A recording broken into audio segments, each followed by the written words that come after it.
सरू नहीं, मेरा मतलब है सरू दीदी, सुनिए तो। सरू दीदी, मैं क्या कह रहा था कि मैं अब जा रहा हूँ, तो जाने से पहले सोचा आपसे कुछ बातचीत कर लूँ, विदा वगैरह ले लूँ।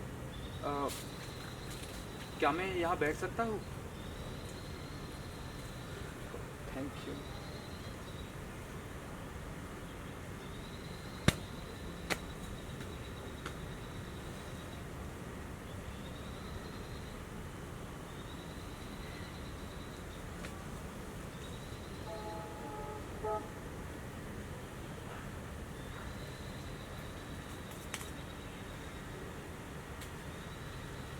सरू दीदी।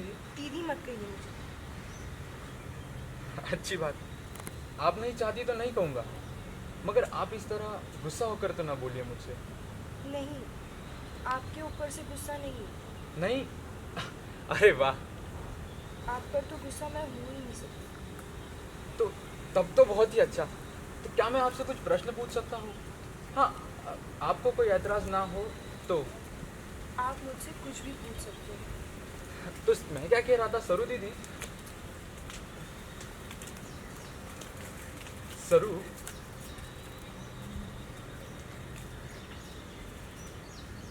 बंडा तो नहीं है ना यहाँ आसपास? उससे इतना डरते हैं आप? नहीं नहीं, उससे नहीं डरता। उससे वाला क्यों डरूंगा? मैं तो उसकी उन मूंछों से डरता हूँ, उसकी जो तलवार कट मूंछें हैं ना, उससे। मुझे तो ऐसा लगता है कि नुकीले हथियारों पर रोक लगाने वाले कानून इसकी इसकी मूंछों पर भी लगा देने चाहिए।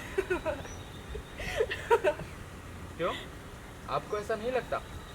मुझे तो इन तलवार कट मूंछों से बचपन से ही बड़ा डर लगता है। क्यों? जंजीरा में राशन कर की चाल में जब आप हमारे मंजिल के आखिरी वाले कमरे में रहते थे, तब से?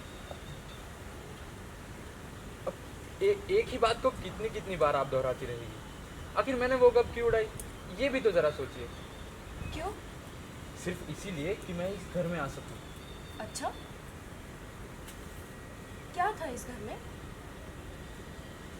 आप, यानी कि उस खिड़की में मैंने आपकी एक झलक देखी। दादी अम्मा जैसी हुलिये वाली, भोली भाली, शर्मीली, सिलबिल्ली सी एक लड़की। समझ गई। और मैंने निश्चय किया कि मुझे इस घर के भीतर आना ही है। क्यों? उसमें बात ऐसे है ना सरू दीदी। नहीं नहीं, हंसी नहीं। वो बात ऐसी है कि उस समय मेरा नर्वस होना स्वाभाविक था।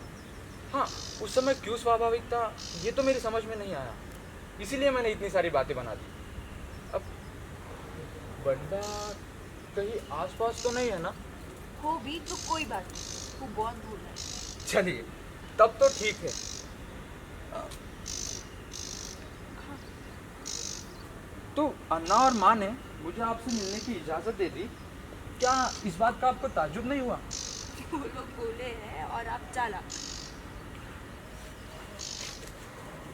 तो फिर आप उन्हें इतना दुख क्यों दे रही? मैं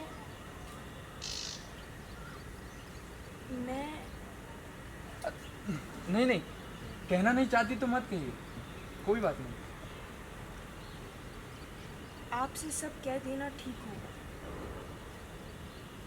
आप ही के कारण तो मैंने अपने को पहचाना। सचमुच? हाँ, सचमुच। आप मुझसे मिली तभी तो मैं जान सकी कि मैं कौन हूँ, क्या हूँ।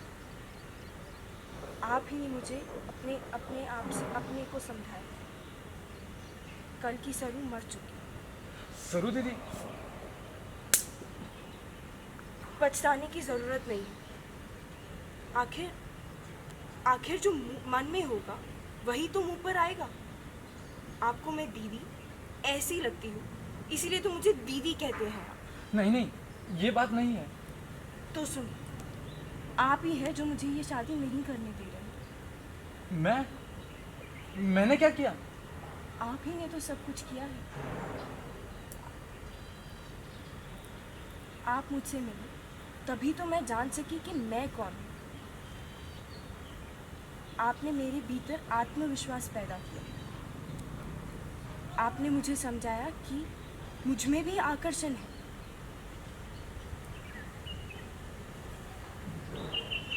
आपने मुझे जो दिया उसी को लेकर मैं उनके सामने बैठ गई जो मुझे देखने आए थे, मगर वो मुझे कहीं दिखाई नहीं दी। आपकी कसम खाकर कही, मुझे वहाँ आप दिखाई दी, आप।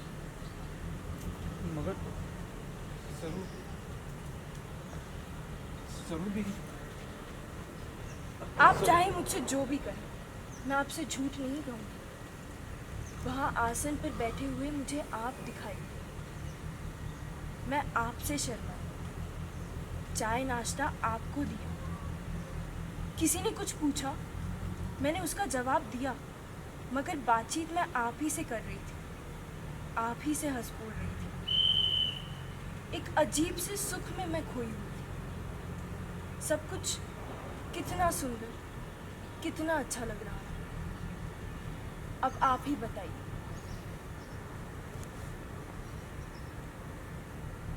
बताइए, किसने देखा मुझे? किसको मैं दिखाई गई? किसकी हुई?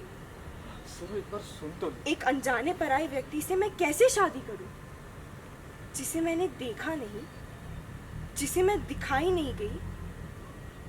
उसकी पत्नी मैं कैसे बन जाऊं?